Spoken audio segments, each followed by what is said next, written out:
오늘부터 저는 여러분들과 함께 신약 성경을 좀 보고 싶어요. 그동안 8개월 동안 우리는 구약 성경을 쭉 읽었습니다.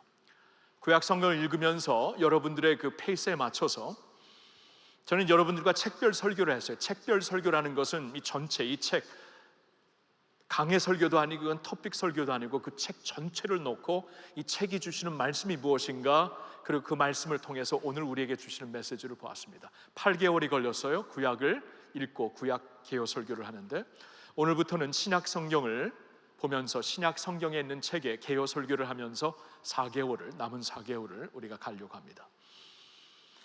오케이. 신약 성경의 제일 첫 번째 책인 마태복음서를 오늘 개요 설교를 하겠는데요. 마태복음 전체를 보면서 여러분들 이번에 추석 기간에 뭐 했어요? 좀 많이 먹고 그랬나요? 저는 가족들이 다 미국에 계셔갖고 이런 추석이나 명절이 되면 참 lonely해요. 굉장히 외로워서 너무 좋아요. 아무도 안 건드리고, 그래서 혼자서 얼마나 좋은 시간 많이 가졌고, 가족들과 그 롯데타워는 갔네요. 우리 아내하고 롯데타워를 가서 거긴 좀 보고 좀 많이 인조이하고 많이 좀 이렇게 감동을 받고 왔는데, 근데 이번에 이제 추석을 지내면서 이 마태복음서를 계속 보고 또 보고, 이 책 전체를 통하여서 하나님이 주시는 말씀이 무엇인가. 이 복음서라는 것은, 하나님의 복음은, 하나님의 좋은 소식은 예수님이거든요. 그래서 신약 성경이 4개의 복음서로 시작하는데, 마태가 쓴 복음, 마가가 쓴 복음, 누가가 쓴 복음, 요한이 쓴 복음으로 시작이 되는데, 그 중에서도 첫 번째 책이 되는, 하나님의 섭리 가운데 신약의 첫 번째 책으로 에디팅이 된 마태복음의 메시지를, 이 전체를 이해하기 위해서 계속 이번에 좀 조용한 시간을 가지면서 묵상을 계속하는 가운데, 이번에 좀 이렇게 감동을 받고, 이 말씀을 통해 이게 마태복음에서 이렇게 명확하게 이 복음서마다 예수님을 우리에게 전해주는 것은 확실한 내용이지만, 복음서마다 강조 포인트가 조금 다르거든요. 그래서 이 다른 강조 포인트를 통해 예수님의 풀 픽처를 우리가 볼 수가 있는데, 이 마태복음을 통해서는 하나님께서 주시는 강조 포인트의 메시지가 무엇인가, 이번 좀 명절 때 많이 좀 묵상하면서 마태복음의 말씀으로 좀 채우려고 했는데요. 이번에 말씀을 쭉 보면서 저는 3가지가 이 마태복음을 통해 우리에게 주시는 강조되는, 하이라이트가 되는 말씀이구나, 이 교훈이구나 라고 깨닫게 되었어요. 그것은 오늘 설교의 제목에도 나와 있듯이 메시아, 천국, 그리고 제자도입니다. 이 3가지를 보기 위해 저는 좀 말씀을 3군데에서 먼저 보고 이 한 포인트씩 보려고 하는데요. 마태복음에서 저는 3구절을 한번 뽑아봤습니다. 이게 좀 마태복음 전체를 엮어주는, 이 마태복음의 아주 독특한 유일한 포인트가 된다. 유일한 포인트는 아니지만 독특하고 확실한 포인트가 된다 해서 이 3구절을 뽑아봤는데, 1장 1절, 4장 17절, 그 다음에 28장 18절부터 20절이 됩니다. 이 말씀을 우리 한번 한 목소리로 좀 화면으로 보여주시면은 1장 1절, 그 다음에 4장 17절, 그 다음에 28장 18절부터 20절을 우리가 계속해서 한번 읽으면 좋겠습니다. 보여주실까요? 자, 다 같이 읽습니다. 아브라함과 다윗의 자손 예수 그리스도의 계보라. 4장 17절, 이때부터 예수께서 비로소 전파하여 이르시되 회개하라, 천국이 가까이 왔느니라 하시더라. 28장, 예수께서 나와 말씀하여 이르시되 하늘과 땅의 모든 권세를 내게 주셨으니 그러므로 너희는 가서 모든 민족을 제자로 삼아 아버지와 아들과 성령의 이름으로 세례를 베풀고 내가 너희에게 분부한 모든 것을 가르쳐 지키게 하라. 볼지어다 내가 세상 끝날까지 너희와 항상 함께 있으리라 하시니라. 아멘. 아멘. 아멘. 오케이. 이번에 마태복음을 쭉 읽으면서 이 3구절을 특별히 이 전체에서 이 3가지 그 용어, 3가지 개념으로 말씀을 주신다면 그 3가지 개념을 가장 잘 이렇게 보여주는 구절을 이렇게 3구절로 뽑아본 것입니다. 마태복음을 통해서 첫 번째로 주시는 강조 포인트는 바로 이겁니다. 메시아라는 것이에요. 예수는 바로 메시아. 여러분, 메시아라는 단어는 이스라엘 백성들에게는 뭐라 그럴까, 이 구약 성경의 모든 율법과 모든 선지서가 가리키는 그분입니다. 바로 그분이에요. 메시아, 하나님이 기름 부으신 자, 하나님이 때가 되면 보내실 분, 하나님의 약속한 그분, 하나님의 구원자 메시아. 마태복음을 통해 하나님은 그 어느 복음서보다도 예수가 메시아 되심을 우리에게 확 이렇게 하이라이트 해주십니다. 그게 바로 1장 1절의 말씀이에요. 1장 2절이 어떻게 시작됩니까? 우리 조금 전에 보았지만 아브라함과 다윗의 자손 예수 그리스도의 계보라. 그러니까 이 성경은 신약의 첫 구절이 있잖아요. 우리에게 무슨 말씀을 하시냐면 지금까지 주셨던 모든 구약의 연결 포인트라는 거예요. 지금까지 구약의 모든 하나님의 메시지가, 하나님의 언약이 아브라함에게 주신 언약이었잖아요. 그 언약이 계속 지속되는 것인데, 그래서 항상 하나님께서 아브라함을 생각하며 아브라함과 이삭과 야곱의 하나님이 말씀하실 때, 이런 식으로 구약 성경이 계속 이어지는 말씀이 아닙니까? 그 아브라함의 자손으로 예수가 오셨다. 그리고 다윗의 자손 예수 그리스도다. 다윗은 이스라엘의 가장 영화로운 왕이었습니다. 하나님께서 다윗을 보면서 내 마음에 합한 자, 그래서 너의 왕위가, 이 유다의 왕위에서 너의 왕권이 절대로 지지 아니하리라. 근데 유다의 왕권이 졌거든요. 시드기야 다음에 유다 왕이 없었어요. 왜냐하면 바벨론이 와서 유다 왕권을 완전히 이렇게 패했기 때문입니다. 그러면 하나님께서 그때 다윗을 통해 주신 말씀이 언제 이루어질 것인가? 이스라엘 백성들은 그 다윗의 왕위에 앉으실 분을 계속 정치적인 메시아로 기다렸는데, 하나님은 드디어 그들에게 보내신 메시아, 정치적인 메시아가 아니었지만 그 메시아를 통해 주시는 말씀이 그는 다윗의 자손이다, 다윗의 왕위를 이을 뿐이다 하면서 구약의 모든 하나님의 영광, 모든 약속, 하나님의 모든 그 구원의 소식이 이분과 연결된다는 것을 딱 첫 구절에서 열어주시는 거예요. 그래서 마태복음이 신약 성경 첫 번째 책입니다. 여러분, 이 성경학자들이 보면은, 성경학자들은 마가복음이 제일 먼저 쓰여진 복음서로 알고 있어요. 그런데도 불구하고 마태복음을 이렇게 필집할 때, 에디팅할 때 마태복음을 이 주님의 교회가 첫 번째 책으로 이렇게 딱 삼은 이유는 연결 포인트가 되기 때문입니다. 이 사실은 초대교인들에게 굉장히 중요했습니다. 초대교인들은 갑자기 나타난 예수를 믿은 게 아니었어요. 초대교인들, 처음 예수님을 믿고 예수 그리스도의 커뮤니티를 이룬 사람들은 갑자기 그 역사의 무대에 나타난 예수를 보면서 바로 이분이다 하면서 막 따랐던 게 아니었습니다. 여러분, 그 옛날에 진짜 권위가 있는 종교, 그리고 헬라 시대에도, 헬라 어떠한 문화권에도 진짜 권위가 있는 종교가 되려면은 수천 년을 걸려 이렇게 우리에게 내려온 역사가 증명해주는 종교가 아니면 사람들이 따르지 않았어요.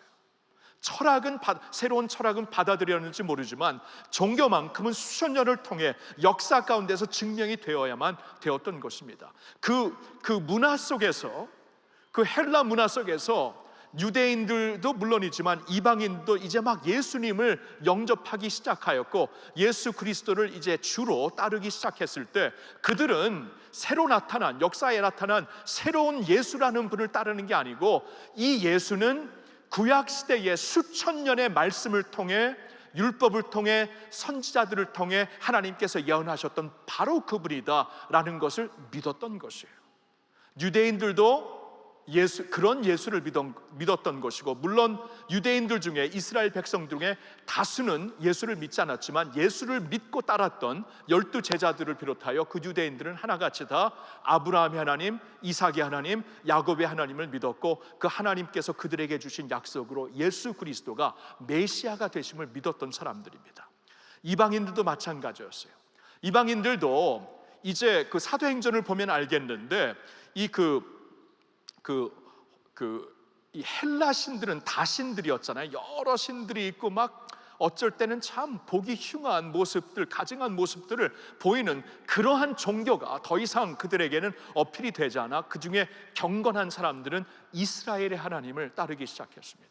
이스라엘 하나님은 역사의 유일한 주가 되시고 천지를 만드신 하나님이라는 것을 그들이 받아들이면서 이러한 신을 우리가 믿겠다고 유대교에 먼저 들어갔다가 예수를 알게 된 사람들이 초대교회의 거의 다 이방 성도들이었어요. 그러니까 그분들도 예수가 갑자기 나타난 분으로 믿었던 분들이 아니라 이분은 역사 가운데 증명이 된 하나님의 말씀과 선지자들 속에서 이제 그들이 가리키고 그들이 바라보게 하였던 바로 그 메시아다라는 것을 그들은 믿고 예수님을 따랐던 것이에요. 그러니까 초대교회의 복음서, 예수에 대한 스토리가, 예수에 대한 권위 있는 스토리가 사도들을 통해 이렇게 쓰여졌을 때 가장 중요한 메시지는 예수가 바로 그 메시아라는 것을 알려주는 것이었습니다. 마태복음서에서는 이게 너무나 확실합니다. 1장 1절에서도 그 말씀이 있고요. 그리고 마태복음서를 쭉 보면은 마태복음의 포뮬라처럼, 이렇게 문장처럼 계속 되풀이되는 문장이 있는데 그것은 이 모든 일은 선지자로 하신 말씀을 이루려 하심이라. 이 마태복음이 굉장히 많이 나와요. 이 모든 일은 선지자로 하신 말씀을 이루려 하심이라. 그러니까 선지자들을 통해, 구약의 선지자들을 통해 계속 말씀으로 가리켰던 그분이 지금 예수 그리스도라는 이분의 삶에서, 사역에서, 죽음에서, 부활에서 이루어진 것이다. 선지자들의 하신 말씀이 이루어진 것이다. 연결을 시켜주고 있습니다. 그리고 마태복음을 보면은 예수님을 가까이서 보았던 사람들이 이렇게 예수님을 고백하고 표현하는 그 문장이 계속 나옵니다. 다윗의 자손이에요. 여러분, 마가복음의 어카운트도, 누가복음의 어카운트도, 요한복음의 어카운트도 예수를 보았던 사람들의 그 고백을 많이 기록하고 있는데 마태복음만큼은 굉장히 좀 유일하게 사람들이 예수를 불렀던 그 단어 다윗의 자손이요, 이게 마태에게는 굉장히 마음속에 남았던 것이에요. 마태의 마음에는 바로 예수가 바로 그분이다, 메시아가 되시는 분이다라는 것이 굉장히 전하고 싶은 중요한 메시지였던 것이에요. 자, 그러면 그 포인트는 이겁니다. 그가 메시아라면은 하나님이 주시는 메시지는 명확해요. 그러면은 그분을 붙잡아라, 그분을 얻어라. 그분을 얻으면은 다 얻은 것이다. 지금까지는 기다려야만 됐다. 구약의 마지막 선지자 말라기가 그 하나님의 말씀을 선포하신 후에도 400년 동안 기다렸다. 너희들은 기다리다가 지친 자들도 있다. 그러나 더 이상 기다릴 필요가 없다. Wait no more. Wait no more. Stop waiting anymore. 이분이다. 이분을 붙잡아라. 이분을 붙잡으면 다 붙잡는 것이다. 하나님의 메시아라면은 하나님의 구원이, 모든 구원이 그 안에 있는 것이고, 하나님의 모든 거룩하심이 그분에게 있는 것이고, 하나님의 모든 지혜와 하나님의 모든 의가 그분에게 있는 거예요. 그래서 예수를 얻으면 다 얻은 것이에요. 성경을 보니까 예수가 있으면 생명이 있고 예수가 없으면 생명이 없다고 말씀하십니다. 심플해요. 예수가 있으면 하나님의 생명이 있다. 예수가 없으면 없는 것이다. 그렇죠?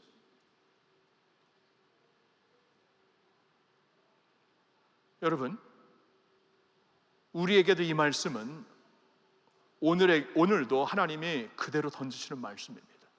예수가 있으면 다 있는 거예요. 그러니까 저와 여러분은 예수를 붙잡아야 돼요. 예수님을 믿어야 돼요. 그분이 하나님의 모든 약속의 메시아가 되시는 거예요. 그분 안에 하나님의 모든 구원이 있는 것이에요. 예수를 붙잡기 위해, 예수를 얻기 위해 그러면 나는 지금 무엇을 희생하고 있는가? 여러분, 예수님을 붙잡기 위해 세상의 다른 거 다 붙잡으면서 예수까지 붙잡을 수 없습니다. 가장 중요한 분을 붙잡으려면은 그 다음으로 중요한 것은 과감하게 놓을 수 있어야 돼요. 가장 중요한 길을 내가 발견했다면 다른 길에서 벗어나야 그 길을 갈 수가 있는 것입니다. 이것도 붙잡고 저것도 붙잡을 수가 없어요. 예수를 붙잡고 예수를 얻으면 다 얻은 것이다. 그러면 예수를 과연 얻기 위해 여러분은 무엇을 하고 있습니까? 여러분, 사도 바울은 빌립보 교인들에게 그런 말을 하죠. 나는 예수를 얻기 위해 다른 모든 것들을 배설물로 여겼다. 전에 나에게 그렇게 중요했던 다른 모든 것들은 이제 배설물이다. 예수를 얻기 위해. 예수 그리스도가 하나님의 메시아라는 것을 안 사람들의 고백입니다.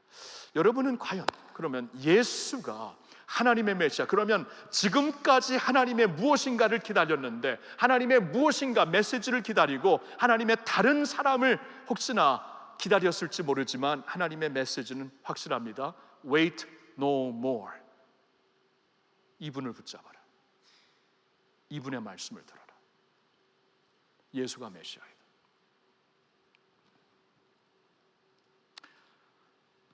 그래서 저는 여기서 예수를 전해요. 다른 걸 전할 수가 없습니다. 예수가 다이기 때문에 예수와 예수의 말씀을 전하지 아니하면 여기서 뭘 전해야 될지 솔직히 모르겠어요.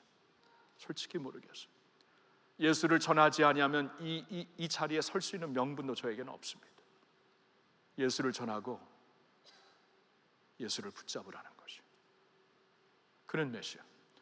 마태복음의 두 번째 포인트는 천국입니다. 천국.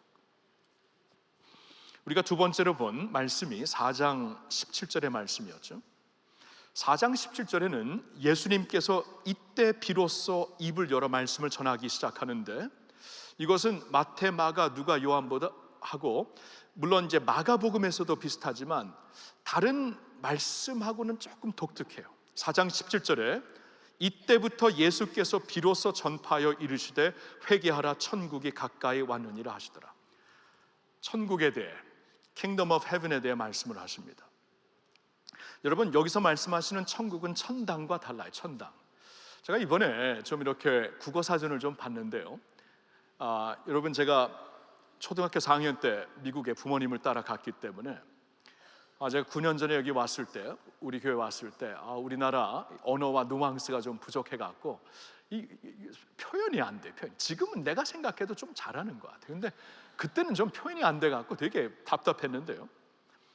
근데 이제 language라는 것이 원 그 언어의 뜻이 있는가 하면은 원 언어의 뜻이 어떻든 우리에게 어떠한 feeling을 주는가, 이 feeling도 되게 중요해요. 원 언어 갖고 language는, 언어는 살아있는 것이기 때문에 시대가 바뀌면서 문화가 바뀌면서 우리에게 주는 누앙스가 다릅니다. 근데 천당과 천국은 사실 국어 사전으로 보면 같은 말인데 오는 누앙스는 다르죠. 천당 그러면은 heaven, 그러니까 지상이 아니라 하늘에 있는 처소를 가리켜 말하는 것이고, 천국, Kingdom of Heaven은 조금 더 포괄적인 단어예요. 포괄적인 단어. 그러니까 천당도 거기에는 포함되어 있지만 하늘에 있는 처소, 천당뿐만이 아니라 오늘 이 지상에서 예수님 때문에 우리가 누리게 되는 하나님 나라의 그 능력, 하나님 나라의 그 축복, 이것을 포괄적으로 표현하는 것이 천국, Kingdom of Heaven입니다. 근데 여러분, 마태복음을 보면은 이 천국이라는 단어가 굉장히 많이 나옵니다. 천국은 마치 이것이 천국이니라 하면서 천국을 계속 말씀을 해주시고 있어요.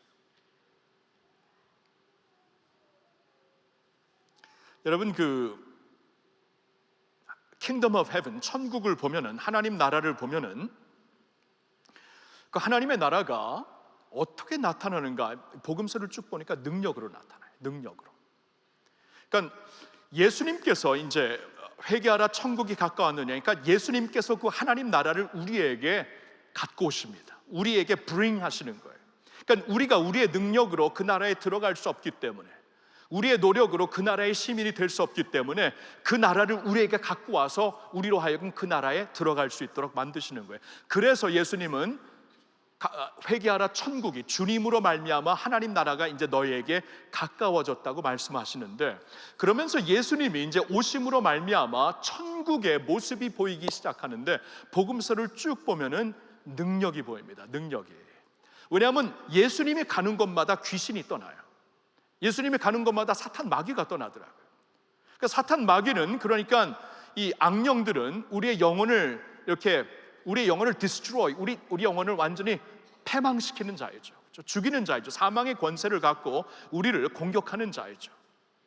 그래서 이제 이 악령에 걸려갖고 계속 아픈 사람들, 계속 이렇게 이 정서적으로 불안한 사람들, 나오지 못하는 사람들, 꼭 오늘날 모든 우리의 아픔과 우리의 정서적인 불안이 꼭 악령으로 말미암아 일어난 것은 아니지만, 그러나 분명히 성경은 그런 경우도 있다고 말씀을 하시죠. 그런데 그런 사람들이 예수님이 옴으로 말미암아, 예수님이 만져주심으로 말미암아 그들이 낫기 시작합니다. 악한 마귀가 떠나고 치유가 일어나고 회복이 일어나고 자유가 일어납니다. 하나님의 나라가 능력으로 역사를 하더라고요. 능력이에요, 능력. God's kingdom is power. 말이 아니라 파울이라고 말씀하십니다. 그리고 마태복음에서 이게 이제 마태복음에 굉장히 좀 유니크한 천국에 대한 말씀인데, 천국은 그 나라의 가치관이에요. 가치관. 이게 마태복음이 우리에게 주는 굉장히 중요한 메시지입니다. 그 나라의 가치관. 그래서 예수님의 산상수훈을 보잖아요.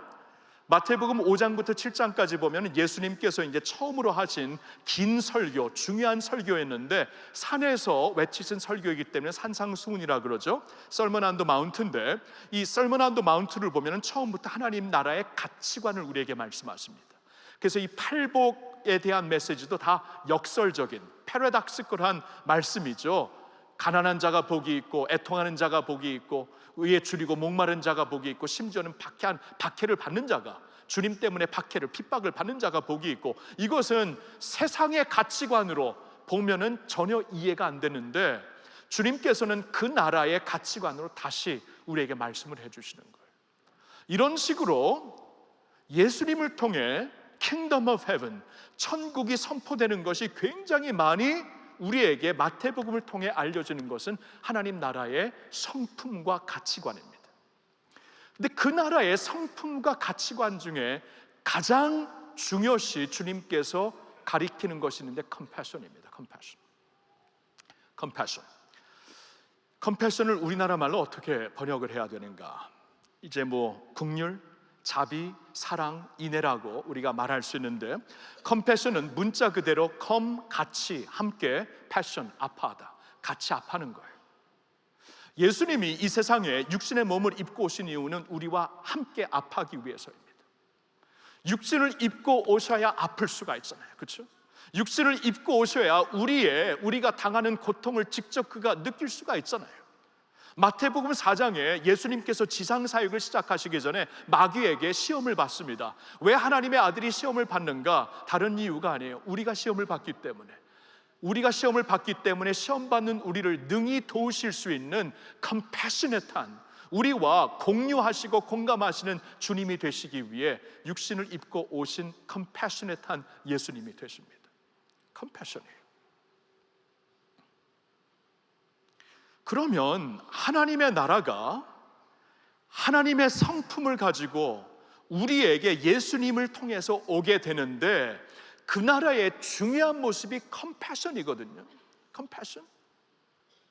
그런데 그 나라에 들어가지 못하는 사람들이 누구인가? 마태복음서에서 다시 보니까 종교인들이에요. 이게 굉장히 이번에 새롭게 오더라고요. 주님께서 우리의 능력으로 그 나라에 들어갈 수 없기 때문에 주님께서 그 나라를 우리에게 하셨는데 그 나라에 들어가는 자들이 있고 들어가지 못하는 자들이 있더라고요. 들어가는 자들은 죄인들이고 들어가지 못하는 자들은 아이러니하게 종교인들입니다. 왜 이런 일이 있는가? 다시 말씀을 보는데 예수님이 분명히 오늘 읽은 4장 17절에 회개하라 천국이 가까웠느니라 그랬죠. 회개를 못하기 때문에 그래요. 죄인들은 내가 죄인인 것을 알기 때문에 회개를 합니다. 회개라는 것은 마음과 삶의 방향을 돌이킨다는 거예요. 그런데 종교인들은 자신이 잘못했다는 것을 인지를 못해요. 종교의 이름으로 지금 자기가 종교의 열정으로 사는 줄 알았는데 종교의 이름으로 도리어 하나님의 말씀을 폐하게 하고 있는데 미처 깨닫지 못하기 때문에 돌이킬 수가 없어요. 그러니까 보니까 마태복음서에 하나님의 나라가 예수님으로 말미암아 왔는데 들어가지 못하는 자들이 종교인들이더라고요. 와우, 이게 좀 새롭더라 이번에. 15장 6절에 보니까 종교인들에게 이런 말씀을 하세요. 이스라엘의 장로들, 이스라엘의 종교 지도자들인데 장로들에게 너희는 인간의 전통으로 하나님의 말씀을 거스린다. 인간의 전통으로 하나님의 말씀을 아예 무너뜨린다. 그런 말씀을 하세요. 인간의 전통이 돼버렸어요. 이 종교라는 것이 self-righteousness가, 나의 의가, 종교로 말미암아 내가 세워진 나의 의가 하나님의 말씀을 도리어 패망시키는 것이 되었다는 것이에요. 12장 7절과 죄송해요. 다시 볼게요. 9장 13절과 12장 7절 이 두 군데에서 예수님이 똑같은 말씀을 하시는데, 예수님이 무슨 말씀을 하시냐면 이 9장 13절과 12장 7절에 종교 지도자들에게 너희는 하나님께서 구약 성경에 내가 원하는 것은 제사가 아니라 긍휼이다, 컴패션이다라고 말씀하신 하나님의 그 의미가 무엇인지 한번 생각을 해보라라고 예수님께서 던지십니다. 9장 13절에는 무슨 일이 있었냐면 예수님이 그 당시에 세리들과 매춘부와 같이 있으셨어요. 그들과 함께 식사를 하고 계셨어요.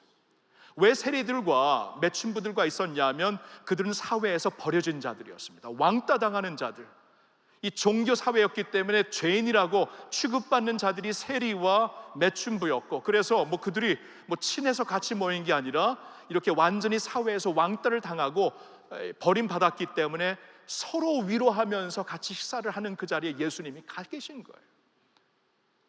잃어버린 자들을 찾기 위해 가신 것이에요. 근데 그러한 예수님을 보면서 종교 지도자들이 노발대발합니다. 아니 당신이 무슨 메시아야? 당신이 무슨 랍비야? 당신이 무슨 선지자야? 왜 죄인들 가운데서 밥을 먹어? 이거 부정한 모습 아니에요?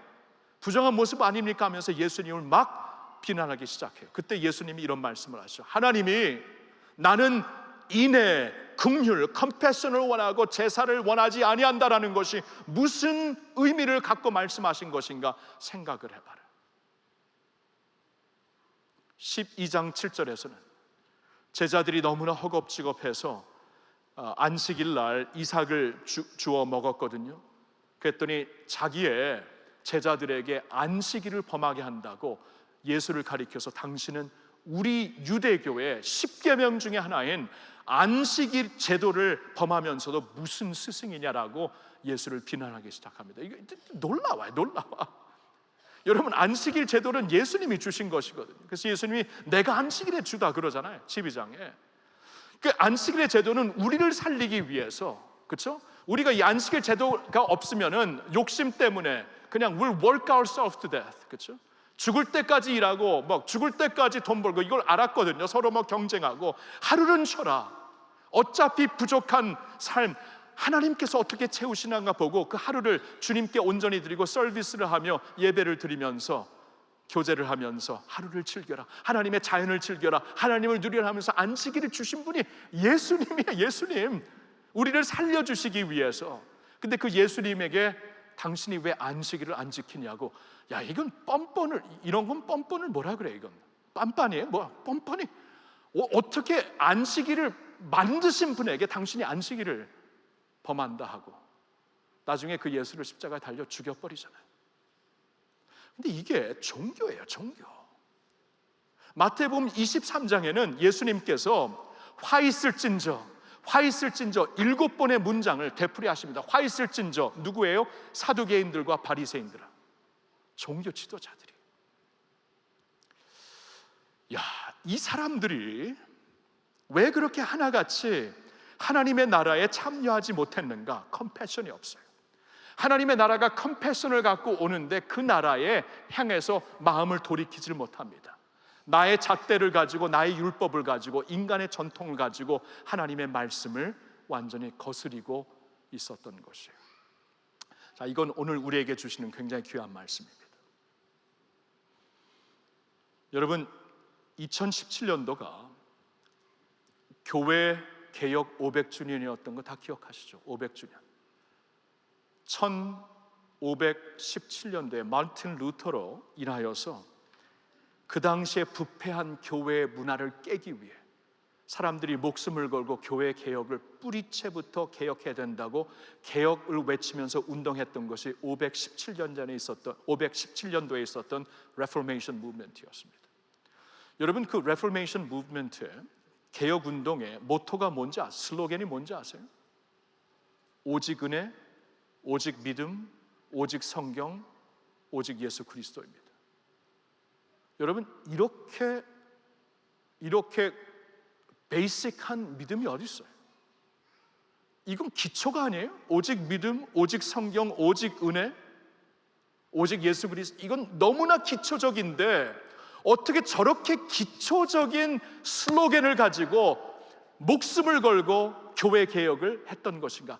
그만큼 기초에서 떨어졌다는 거예요. 그만큼. 오직 성경 아니었어요. 오직 예수 아니었어요. 오직 은혜 아니었어요. 오직 믿음 아니었어요. 별난 일이 다 있었습니다. 종교의 이름으로. 그때 개혁자들이 이 교회를 목숨을 걸고 개혁한 자들 많이 죽었어요. 개혁하다가 이 목숨을, 왜냐하면 그 당시에는 교회가 곧 정치였고 사회였고 사회 정치가 이 교회였기 때문에 이건 진짜 목숨을 걸고 하지 않을 수가 없었습니다. 근데 그분들이 교회 개혁을 이루면서 무슨 교훈을 남겼는지 아세요? 교회는 계속 스스로 개혁해야 한다. 교회는 계속 스스로 개혁해야 한다. 놔두면 이렇게 된다. 나중에 아무리 좋은 신앙으로 시작했어도 나중에는 인간의 전통이 종교가 되고 그 종교에 완전히 굳어버린다. 그럼 그 종교의 잣대로 예수님까지 죽일 수가 있다. 그래서 저와 여러분들은 스스로 개혁하는 사람들이 돼야 돼요. 이게 오직 믿음, 오직 은혜, 오직 말씀, 오직 예수 그리스도로 내가 과연 살고 있는가? 우리 스스로 자신을 봐야 돼요. 나 같은 사람, 저 같은 사람, 지금 우리 교회에서 담임 목사 지금 9년째 하고 있는 저 같은 사람이 봐야 돼요. 이거 안 보면 큰일 납니다. 그래서 교회 지도자들 가운데 이렇게 엄청난 일들이 뉴스거리에 있는 거예요. 자신을 개혁하지 못해, 자신을. 그러니까 예수님이 그 말씀하신 거예요. 너희들이 내가 지금 천국을 몰고 왔는데, 불행했는데 스스로 회개하지 못하고 마음을 돌이키지 못해서 그 천국을 알지 못하고 누리지 못한다. 우리가 그렇게 될 수 있다는 건데, 그렇게 안 되기 위해서 반드시 우리에게 물어야 되는 것이 컴패션입니다. 하나님의 컴패션이 있는가? 그러니까 우리가 진리의 이름으로 하나님의 말씀을 깨트릴 수가 있어요. 진리 전에 은혜입니다. 아시나요? 저와 여러분들이 하나님의 은혜를 받아 구원받고 하나님의 진리를 붙잡게 되었어요. 간음의 현장에서 붙잡힌 여인을 예수님께서 뭐라고 하십니까? 나도 너를 정죄하지 않는다. 은혜를 베푸시고 그 다음에 일어나 죄짓지 말아라. 그 다음에 진리를 주십니다. 순서가 굉장히 중요해요. 저와 여러분들이, 그리고 이제 교회 지도자들이 되실 분들, 이거 굉장히 중요합니다. 컴패션이에요. 이게 없으면 아무것도 없는 겁니다. 이게 없으면 하나님 나라의 성품이 없는 거고 가치관이 없는 거고 우선순위가 없는 것이. 하나님, 랍비요, 예수요, 하나님의 모든 율법 중에 가장 으뜸되는 게 뭡니까? 사랑이다, 컴패션이다. 그렇죠? 말씀하시잖아요. 그래요. 그러니까 마태복음을 통해 우리에게 강조 포인트는 천국, 킹덤 오브 헤븐. 이 킹덤 오브 헤븐은 우리가 삶을 돌이켜서 들어갈 수 있는 것, 나의 생각을 내려놓고, 나의 프레임을 내려놓고, 나의 잣대를 내려놓고, 나의 잣대를 가지고 서로 정죄하지 말고, 정죄할 분은 오직, 심판하실 분은 오직 하나님이기 때문에, 그렇죠? 오직 하나님이기 때문에 내 잣대로 정죄하지 말고 나의 프레임을 내려놓고 천국으로 돌이켜 회개하여서 그 나라의 가치관을 가지고, 그 나라의 컴패션을 가지고 살아. 이게 중요해요. 이거 오늘 이루면 다 이루는 것입니다. 그리고 종교 때문에, 우리의 신앙 때문에 전도의 문이 막힐 수가 있어요. I'm telling you, 교회에서 이 잣대 때문에, 이 스스로 의로워진 이 self-righteousness 때문에 복음이 막히더라고요. 복음이 막혀요. 한탄할 노릇이에요. 한탄할 노릇. 세 번째로 마태복음을 통해 우리에게 주시는 말씀은 제자도입니다. 제자도, 이제 한 길로 가십시오. 제자도. 저는 이 복음서를 다시 보면서 마태복음이 유일하게 예수님의 지상 명령을 제자도와 연결시켜서 말씀을 이렇게 결론을 맺습니다. 다시 읽어볼게요. 28장 18절부터 20절인데, 예수께서 나와 말씀하여 이르시되 하늘과 땅의 모든 권세를 내게 주셨으니 그러므로 너희는 가서 모든 민족을 제자로 삼아 아버지와 아들과 성령의 이름으로 세례를 베풀고 내가 너희에게 분부한 모든 것을 가르쳐 지키게 하라. 볼지어다 내가 세상 끝날까지 너희와 항상 함께 있으리라 하시니라. 제자를 삼아라, 제자를 삼아라, 제자를 삼아라. 예수님께서 마지막으로 부탁하신 말씀이에요. 아버지께로 올라가시기 전에 제자를 삼아라. 지금 제자들에게, 12제자들에게, 남아있는 11제자들이죠 11제자들과 그와 함께한 다른 제자들에게 이제 나는 아버지께로 간다. 지금까지 내가 한 일은 제자들을 세운 거다. 너희들을 내 제자로 세웠다. 이제 너희들은 가서 모든 민족으로 제자를 삼아라. 제자를 만들어라. 개종자를 만들라고 하지 않았어요. 모든 민족으로 제자를 삼아라.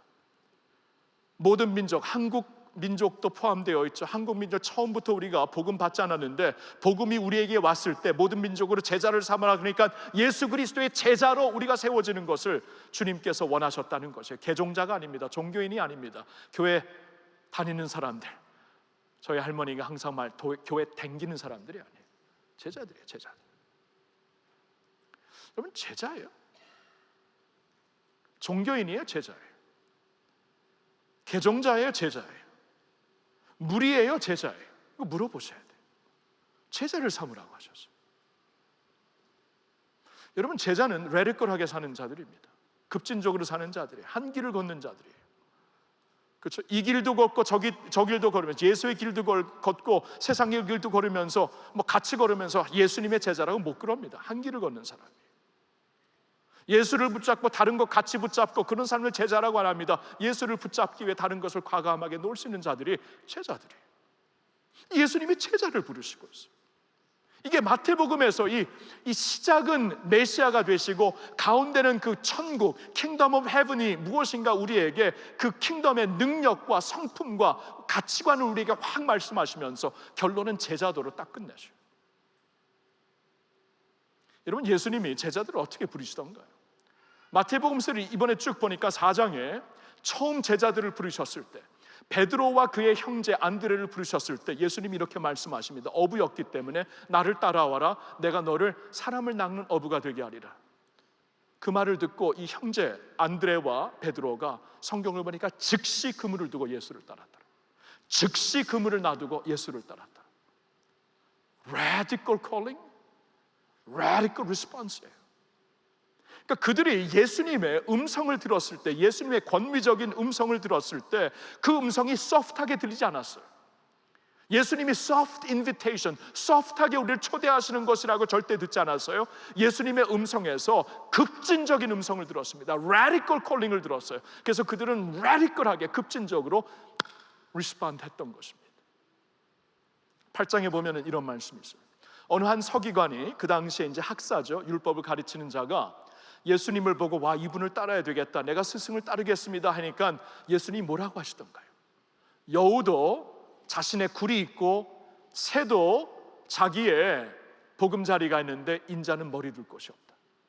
너 지금 뭘 나한테 말하고 있는 줄 아니? 너 나를 따른다는 게 로맨틱한 것 아니다? 너 나를 따른다는 게 사람들에게 인정받고 박수받고 인기 있는 것이 아니다. 너 나를 따르는 거 굉장히 위험한 거다. 위험하지만 위대한 콜링이다. 그렇죠? 위험하니까 위대한 거죠. 위대하니까 위험한 것이죠. 위험한 콜링인 건 맞지만 위대한 콜링이다. 그런 마음을 갖고 따르라고 하시죠. 엄청난 헌신이 요구되는 부르심이다. 그러나 엄청난 가치가 있는 부르심이다 말씀을 하시는 거예요. 와우, 예수님 따를게. 너 함부로 그런 말 하지 마. 위험하다. 이거 진짜 위대한 콜링이다. 그 말씀하시는 거예요. 예수를 믿고 따르기 위해 머리 댈 수도 없는 그러한 길을 걸을 수가 있다는 것입니다. 각오하고 따르라. 그럼 그 말씀이에요. 각오하기 전엔 따르지 마. 10장에 가서 뭐라고 말씀하시는가 보니까 마태복음 10장에서는 내 아버지와 내 어머니를 나보다 더 사랑하면 내 제자가 될 자격이 없다. 합당하지 않다 말씀을 하세요. 너의 아들과 딸을 나보다 더 사랑하면 제자가 될 수 없다. 합당하지 않다 말씀을 하십니다. 거기서 예수님이 말씀하시는 것은 가족을 소홀히 하라는 말씀이 아니죠. 거기서 예수님의 포인트는 그렇게 우리가 성경을 해석하면 안 되죠. 여기서 예수님은 이렇게 비교하면서 포인트를, 그 중요한 메시지를 전하는 것이에요. 여기서 예수님의 포인트는 경쟁 대상이 없다는 것이죠. 그래서 가장 중요한 관계, 가장 우리가 귀하게 여기는 관계를 예수님께서 끄집는 거예요. 가리키는 거예요. 이게 가장 귀한 관계지. 부모와의 관계, 자식들과의 관계, 맞다, 이게 하나님의 뜻이다, 가장 귀하지. 이 피와 살이 섞여 있는데, 근데 그것도 경쟁의 대상이 될 수 없다. 그래야 내게 합당한 제자가 된다. 이거 대단한 콜링이에요. 대단한 콜링. 제자도가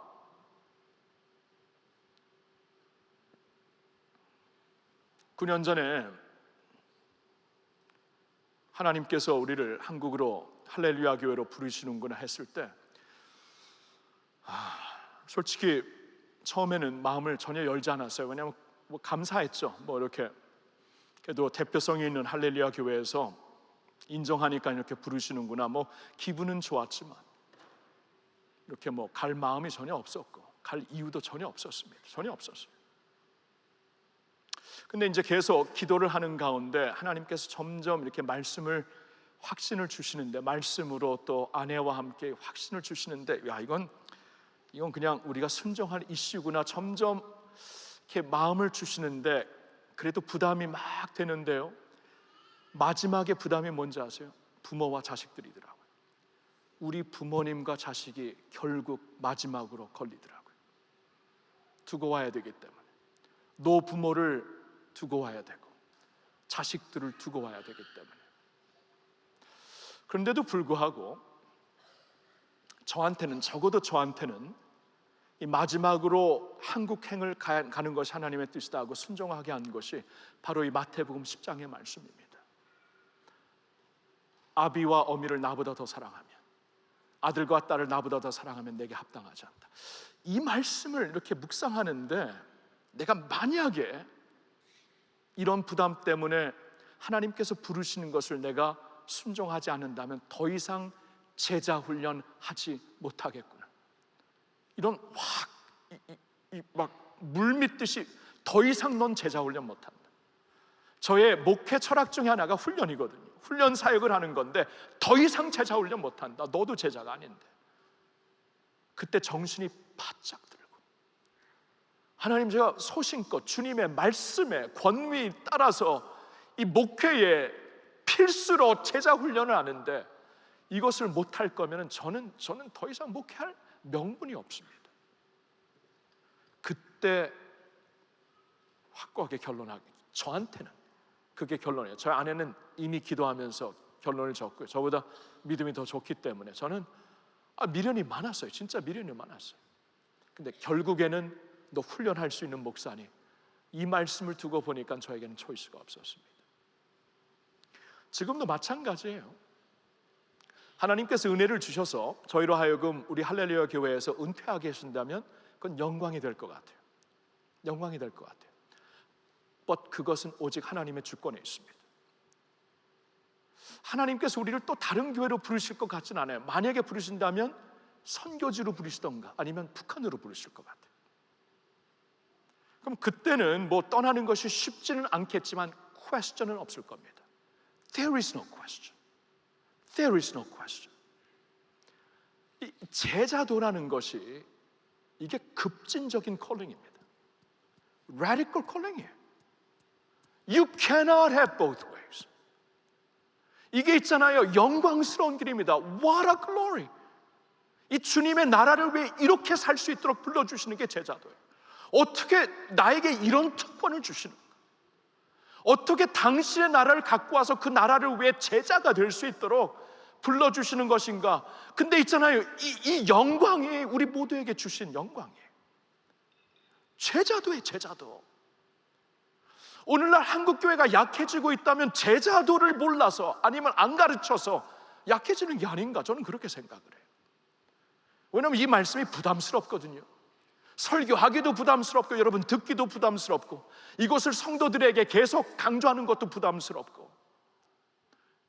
그렇죠? 이걸 계속 강조하다 보면 오늘날 안 그래도 이제는 저축하지도 않고 이제는 다 누려야 되고, 지금 이 불확실한 미래를 위해 지금 점점 젊은이들이 그렇게 가고 있잖아요. 불확실한 미래를 위해 저축하는 것보다 오늘 확실한 무슨 여행을 간다거나, 오늘 확실한 무슨 그 음식 체험을 한다던가, 이제는 그렇게 점점 되어가는 우리나라 세대입니다. 우리나라 사회예요. 그런 가운데 제자도를 외친다, 이거 진짜 안 맞잖아요. 그렇죠? It doesn't fit. 그래서 부담스러워해요. 그러다 보니까 교회는 점점 약해집니다. 예수님은 제자를 세우라고 했는데 제자는 안 세우고 철치 거울들을 세우고 있어요. 교회 댕기는 사람들을 세우고 있어요. 그냥 종교자들을 세우고 있어요. 종교자들을 세우니까 무슨 인간들이 스스로 만들어낸 어떤 전통은 있지만 그 전통으로 하나님의 나라를 부셔버리고 하나님의 말씀을 폐해버리는 이상한 일을 하고 있습니다. 그럼 어떻게 해요? 말씀으로 돌아가야죠. 예수님의 가르침으로 돌아가야죠. 제자를 세우라고 해서 제자를 세워야죠. 소수가 되더라도 세워야죠. 사람들이 떠나더라도 세워야죠. 그걸 하라고 부르셨는데 그걸 안 할 거면 왜 교회를 해요? 왜 주님을 따라야 돼? 우리가 왜 주님을 믿어야 돼? 믿는다는 게 도대체 뭐예요? 그렇죠? 그러니까 이 마태복음을 보니까 이게 바로 이분이다. 이분이 하나님의 모든 약속이다. 이분만 붙잡으면 다 붙잡은 것이다. 그럼 그분을 통해 그 나라를 누려야 되는데 그 나라를 누리려면 그분의 성품이 필요해요. 하나님의 나라는 능력이지만 성품입니다. 가치관이에요. 컴패션이 있어야 돼요. 그게 없으면 다 잃은 것이고, 종교만 남은 것이고, 율법주의만 남은 것이고, 죽은 믿음입니다. 그리고 그 하나님의 나라를 누리면서 너도 제자로 살고 주님의 교회의 백성들을 제자로 세워라. 초대교회 교인들은 예수님의 말씀을 그렇게 이해했습니다. 그들에게는 십자가의 길, 순교자의 삶이 이거 영광스러운 그게 아니고 그건 당연한 것이었어요. 당연한 것. 그렇죠? 너의 십자가를 지고 나를 따르라. 본회포 목사님, 예수님께서 우리를 제자로 부르실 때는 내게로 와서 죽으라고 부르시는 것이다. 요사이 그렇게 예수님 믿으세요? 예수께로 와서 죽으려고 믿으세요? 살려고 믿죠 우리가. 그렇죠? 그래서 문제죠. 그래서 교회가 교회답지 못해요. 우리가 너무나 살았어요. 우리가 너무 살으니까 예수가 안 보여요. 예수가 안 보여요. 그러니까 He calls us to come and die. 당연한 것으로 초대교회인 교인들은 받아들이고 따랐어요. 그러니까 주님의 교회가 폭발했습니다. 한국에서도 한때는 십자가의 길, 순교자의 삶은 당연한 것이었어요. 우리 선조들 그렇게 알고 예수님 믿었어요. 오늘날 안 그래요. And I don't want to continue that path. 그렇게 교회하고 싶지 않아요. 사람이 적더라도 그렇게 예수님의 말씀을 씻어서 회칠해서 전하고 싶지 않아요. 급진적인 콜링, 그만큼 가치가 있고 그만큼 위대하다는 것입니다. 너무나 감사해요. What a glory. 이렇게 산다는 게 너무나 영광스러워요.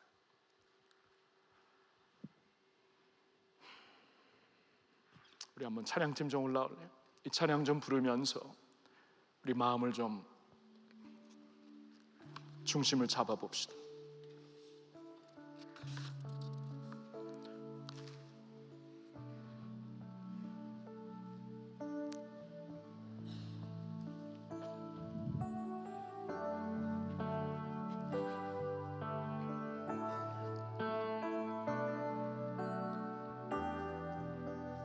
예수 하나님의 공의,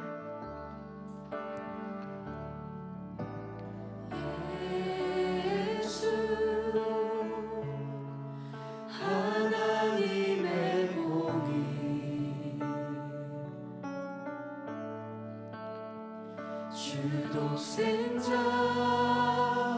그의 나라 임하시네. 예수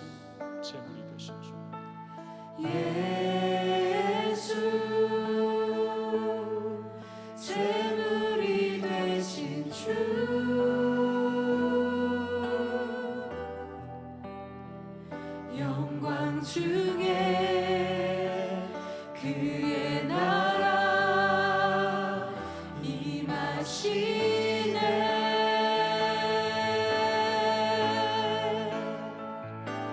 주의 나라 영원하며 그의 영광 무궁하리. 왕의 위엄과 능력이 이제 임하였으니 주의 주권과 주의 통치와 주의 나라 힘과 권세 임하네. 예수 하나님의 공의. 예수 하나님의 사랑.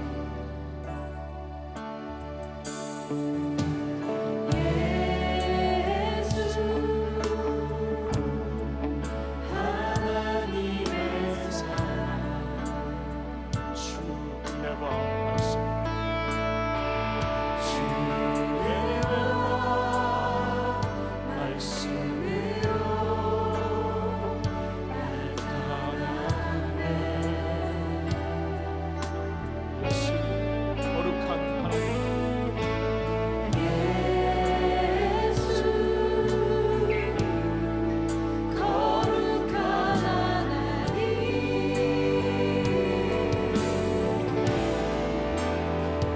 영광 주게 그의 나라 임하시네.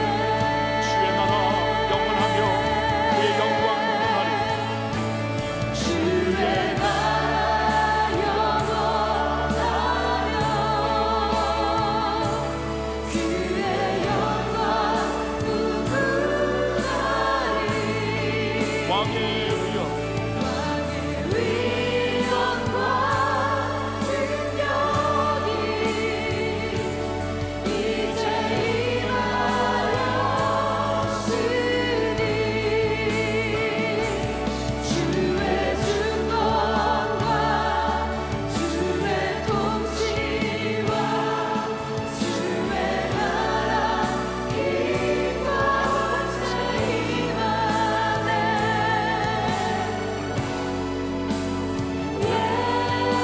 예수 하나님의 공의.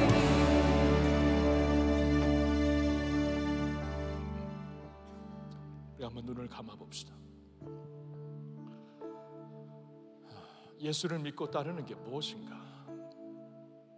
도대체 하나님이 그렇게 기다리라고 말씀하시고 드디어 때가 되어 보내신 그 예수라는 분이 어떤 분이고 그분이 우리에게 요구하시는 것이 무엇인가? 어제나 오늘이나 영원토록 동일하신 예수님이라고 했는데 2000년 전에 그렇게 말씀하신 예수님이 오늘 세대 따라 시대 따라 다른 말씀하시는 분 아닙니다. 여전히 왕이시고 여전히 주가 되십니다. 그는 메시아, 하나님의 지혜, 하나님의 구원, 하나님의 소망, 하나님의 의와 하나님의 거룩하심입니다. 그분을 만나면 다 만난 겁니다. 와우! 그분이 우리에게 bring 하시는 하나님의 나라가 있어요. 그 나라는 우리가 천국 가서만, 천당 가서만 누리는 게 아니라 오늘 예수 안에서 누릴 수 있는 나라입니다. 오늘 누릴 수 있는 하나님의 능력이고 역사예요. 그런데 그 나라를 알려면 회개를 해야 돼요. 마음이 돌이켜야 돼요. 나의 생각과 나의 프레임을 내려놓고 예수의 마음, 예수의 생각으로 채워져야 됩니다. 컴패션이에요, 컴패션.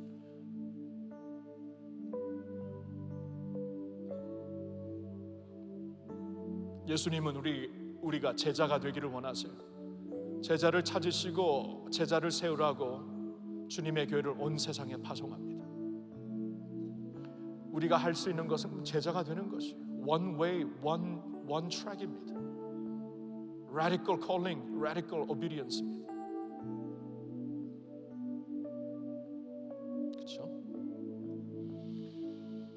주님 앞에 우리의 좀 확실한 고백과 믿음과 순종을 드립시다.